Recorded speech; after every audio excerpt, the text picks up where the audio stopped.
Okay, so my biomodification dystopian story project is based around the GMO vines and the natural butterflies, otherwise known as Monsanto, and the non GMO project.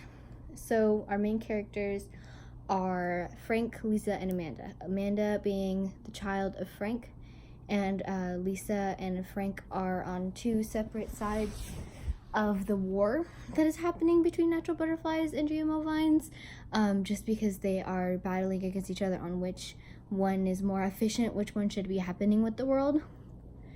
You start off the story, you see the natural butterflies environment is very green. All of the animals are alive. There's bees, butterflies, and bunnies, trees, and greenery. The entire building facility is all glass, solar panels, everything is environmentally friendly. And then you look at the GMO vines where everything is polluted, dark. You have to wear a gas mask to go outside. All the animals are dead or mutated. There's monster animals in the front of the gates that are used as weapons for anybody trying to sneak in. And you see them constantly at war with each other. So the story starts out with Frank bringing Amanda, his daughter, who is 6 years old, to a Bring Your Child to Work day at his facility as he works as the lead scientist for keep the GMO lifestyle, as well as creating new weapons for the GMO vines to defeat the natural butterflies. So he takes her to his office, and in the midst of him working on a monster Venus flytrap that he's been working for a new weapon, she starts asking him questions, and he talks about how his new project right now is finding a way to feed everybody when their genetic modifications spread to make all foods poisonous as well as weapons on accident. And in the midst of that, she sees the emblem for the natural butterflies, which is of course a butterfly. And Frank, being the reminiscent kind of guy, he always told his daughter, oh, your mother, before all of the war started, before we were separated, she loved butterflies. She thought that they were beautiful. They were her favorite insect. And she always talked about how amazing their patterns were and how amazing how they lived and how they helped the earth. And so she sees the emblem and she says, hey, Dad, what is a butterfly? And her dad, being so surprised that she had asked a thing like that because it has never come up before, he stumbles to find some kind of answer. So eventually he says, I'm going to show you, because he really wants to show her a butterfly just because it was such a close part about her mother and him. So he starts to perform tests on dead butterflies to try and bring them back and show her, and every test ends up being a monster that's scarier than the last, and it scares Amanda. So he keeps trying, and we pan to Lisa's storyline at the Natural Butterflies, where she's the lead technician for new weapons, new organic weapons. So she goes around and she tries to find plants that are poisonous, that have certain things that she can make into gases without genetically modifying anything. So we see her mentally struggle with finding something that she hasn't already used yet because her resources are limited, and she knows what's going on, so that they are possibly going to lose the war to the GMO vines. So she goes into her office and she sneakily creates a poison gas bomb that is genetically modified with everything that she's used before, that will kill anybody with a GMO product in their body. It will just somehow sense it in their sweat, their tears, their aroma, their odor, and it will automatically trigger them and kill them. But it will also revive all plant life, animal life, and organic life to its original organic state, thus making them win the war, but they would be siding with the GMO vines, and she would be going and betraying the natural butterflies in every code and oath that she's ever taken. So we see her struggle to do this, and finally she does it because she's a very smart person, and she knows how to combine those types of elements to create this kind of gas, and she's been doing it for years. So finally she does it, and she looks at the bomb, and we see her to go onto her computer, send a distress message, send it, and then go back to the bomb and tell them that she found another weapon. And you see them about to shoot it off. And then you pan right back to Frank and Amanda, because they are the two main characters.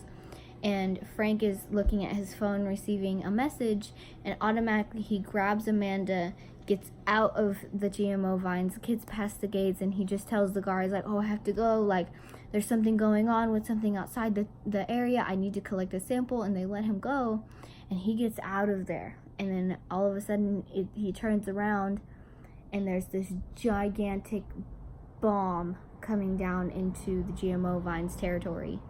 And then you see this pink purple gas coming from every nook and cranny, and you hear people screaming and suffocating. But then you also see the air start to clear up, and the trees start to become green again, and there's butterflies everywhere. And in that moment, as the gas sinks into the soil and decides it's going to go into roots, it goes under where they're at, which is a couple miles away from it, as they've been running for quite a while. And she gave them like an hour ahead warning before they did it.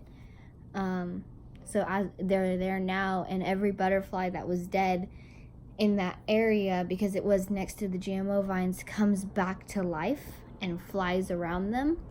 And while Amanda is distracted looking at them, screaming, hey dad, like, look at the butterflies, they're so beautiful, this mom would have loved this, we see Lisa walking up to Frank and giving him a hug. Amanda's still trying to catch butterflies. She's still looking up in the clouds, trying to see more, and everything around them is slowly becoming more green and more beautiful.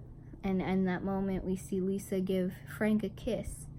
And then she says, thank you for taking care of her. And he looks at her in confusion, just as she stabs him in the stomach. And he falls to his knees, looks up to her, and dies. And he falls into the grass. And so Lisa goes to the daughter, Amanda, and says, hi, I'm your mother, and introduces herself and explains the situation to her, of course, excluding the part where she just killed her father, and takes her away to a new land that she's just made completely organic, as she can't return anywhere. So that was the basis of our storyline, where it wasn't necessarily like against a certain product. While it was still technically against GMOs and genetic modifications in Monsanto, it was also the understanding that in a world that we live in today, we are going to have to find a medium, and that medium is going to lead to some kind of development that is either going to ruin or better the world forever.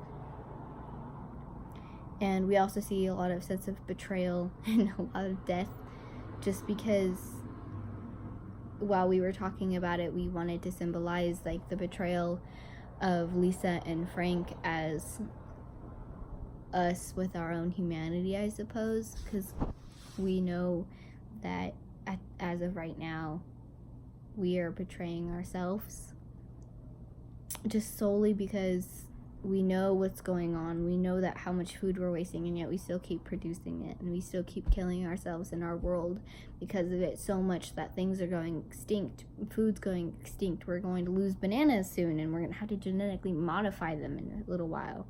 So it's just finding the betrayal in the middle ground of both genetic modifications and organic life forms, and seeing that kind of confusion and conflict, while still being able to make up and understand that while things are very difficult to understand now, eventually the new generation and some people are going to have to take action to correct the mistakes that we've made before. And while it might hurt and we might have to walk away from a lot of things, in the end it is better in the long run.